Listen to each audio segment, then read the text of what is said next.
بسم الله الرحمن الرحيم. السلام عليكم ورحمة الله وبركاته. أهلا بكم من جديد في سلسلة تعلم قواعد اللغة الفرنسية. درسنا لهذا اليوم هو les articles définis، أدوات المعرفة. Les articles sont regroupés en 4 catégories: les articles indéfinis, les articles définis, les articles partitifs et les articles contractés. تنقسم الأدوات إلى 4 أصناف: أدوات النكرة، أدوات المعرفة، أدوات التجزئة، وأدوات المدغمة. Notre cours d'aujourd'hui va porter sur les articles définis.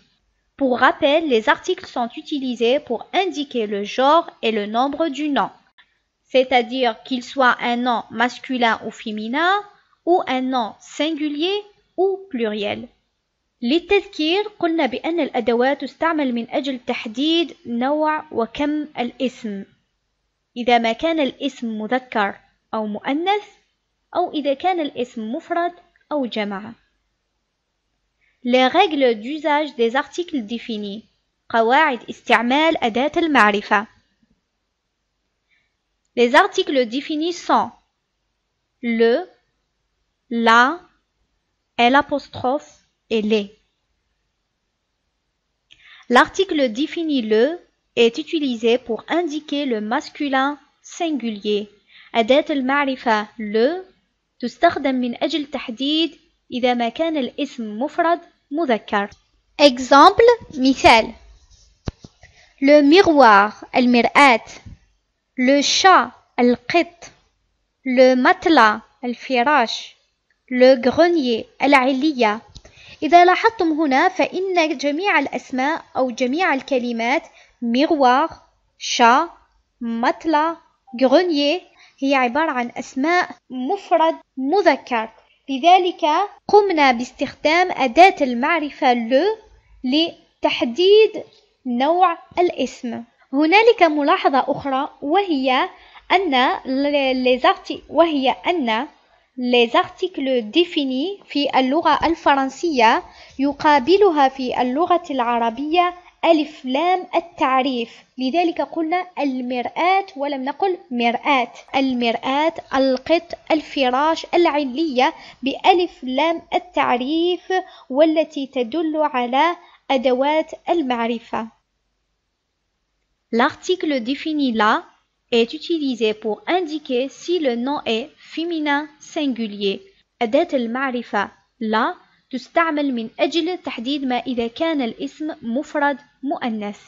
مثال: la musique الموسيقى، la corbeille السلة، la chemise القميص، la fenêtre النافذة. كل هذه الكلمات هي كلمات مؤنث مفرد. L'article défini l'apostrophe. Cet article est utilisé pour indiquer si le nom est féminin, masculin, singulier. تستعمل أداة المعرفة الأبوستروف من أجل تحديد ما إذا كان الاسم مذكر أو مؤنث مفرد. Le l'apostrophe remplace l'article défini la et l'article défini le dans le cas où le nom commence par une voyelle ou un H muet. سأشرح. قلنا بأن l'apostrophe يأخذ محل أداة المعرفة لا أو أداة المعرفة le، وهذا عندما يكون الاسم يبدأ ب une voyelle ou un H muet. Les voyelles sont A, E, I, O, U et Y. Un H muet, c'est quoi un H muet? Un H muet est un H qu'on ne prononce pas. On l'écrit mais on ne le prononce pas. C'est-à-dire, on donne un exemple: habillé, hérisson, haricot. Si vous remarquez ici, j'ai pas prononcé la lettre H. Habillé, hérisson, haricot.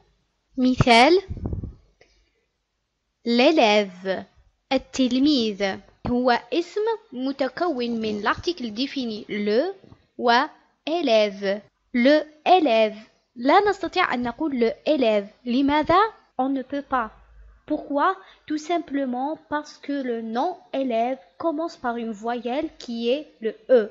E ou bien E accent, c'est une voyelle. إذا نقول l'élève بمعنى أن l'article le sera remplacé par L' et on dit l'élève. C'est la même chose pour le oiseau. On ne peut pas dire le oiseau. لا يمكن لنا أن نقول le oiseau. لماذا? Pourquoi? Tout simplement parce que le mot oiseau commence par une voyelle qui est la lettre O. Dans ce cas, on remplace l'article défini le par L' et on dit l'oiseau. On fait une liaison. L'oiseau. Un autre exemple. L'homme. Le homme. Est-ce qu'on peut dire et prononcer l'homme de cette façon? Le homme. Tout simplement non. Pourquoi? C'est le deuxième cas parce qu'on a dit que l'homme ici commence par un H muet. Homme. Donc, je remplace l'article défini le par un L' et je dis l'homme. L'hiver, le hiver.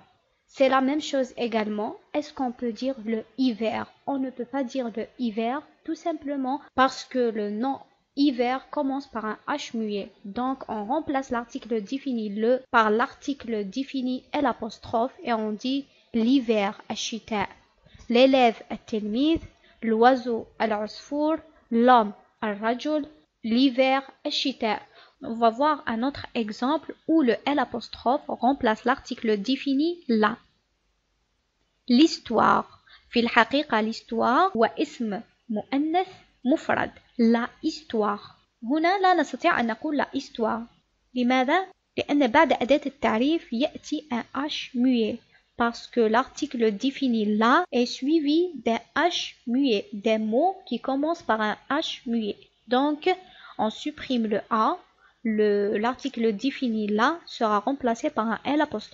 On dit l'histoire et on écrit l'histoire. L'année, l'année. À vrai dire, l'année, année, c'est un nom féminin singulier. Donc, on écrit la année. On ne peut pas dire la année. Premièrement, c'est moche. Deuxièmement, on peut pas c'est difficile à le prononcer.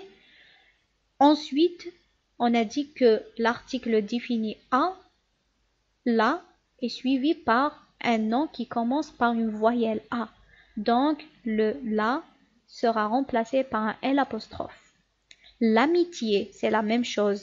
La amitié, on écrit l'amitié parce que l'article défini là est suivi par un nom qui commence par une voyelle. L'orange, l'orange, la orange. On ne peut pas dire la orange parce que l'article défini là est suivi par un nom qui commence par une voyelle. O. Dans ce cas, on remplace l'article défini là par un L'. L'article défini les est utilisé pour déterminer si le nom est féminin, masculin, pluriel. أداة المعرفة لي تستخدم أو تستعمل من أجل تحديد ما إذا كان الاسم مؤنث أو مذكر جمع. مثال: les camions الشاحنات، les bureaux المكاتب. إذا ما لاحظتم هنا فإن الأسماء camion et bureau هي أسماء مذكر جمع. Ce sont des noms masculins pluriels. Si vous remarquez ici, les noms camion et bureau sont des noms masculins pluriels. Les chaussures السترات، les cages الفساتين. هنا الأسماء جمع مؤنث. Ici, les noms sont des noms féminins pluriels. Les articles définis sont utilisés dans les cas suivants. تستخدم أدوات المعرفة في الحالات التالية. الحالة الأولى lorsqu'on parle d'une chose ou d'une personne connue. عندما نتحدث عن شخص أو عن شيء معروف نعرفه. مثال: J'ai vu la sœur de Rima. رأيت أخت ريما. Dans ce cas, dans cet exemple, la sœur de Rima, on l'a identifiée, c'est la sœur de Rima. في هذا المثال لقد قمنا بتعريف هذا الشخص وهو أخت ريما، نعرفه، هو معروف بالنسبة لنا، إذا نقول la sœur. Il s'agit d'une personne. La sœur, c'est une personne. Tu prends la valise rouge. Tu prends la valise rouge. خذ الحقيبة الحمراء. خذ الحقيبة الحمراء. Dans cet exemple, nous avons identifié cette valise. C'est la valise rouge. Tu prends la valise rouge. La valise ici, c'est une chose. الحالة الثانية, le deuxième cas, c'est lorsqu'une chose ou une personne a été déjà identifiée. عندما يكون الشخص أو الشيء مشار إليه مسبقا. مثال: J'ai pris le bus. ركبت الحافلة. هنا من سياق الجملة نفهم بأن هذه الحافلة قد أشرنا إليها مسبقا، لذلك لا داعي للتكرار. الحافلة ركبناها مثلا حافلة المدرسة أو حافلة العمل أو أي حافلة أخرى. Il a fermé la porte. Ici, la porte a été déjà identifiée, donc on connaît la porte. وصلنا إلى نهاية هذا الفيديو، وإلى الملتقى بإذن الله مع درس جديد. لا تنسوا الاشتراك وتفعيل الجرس ودعمنا بلايك. شكرا.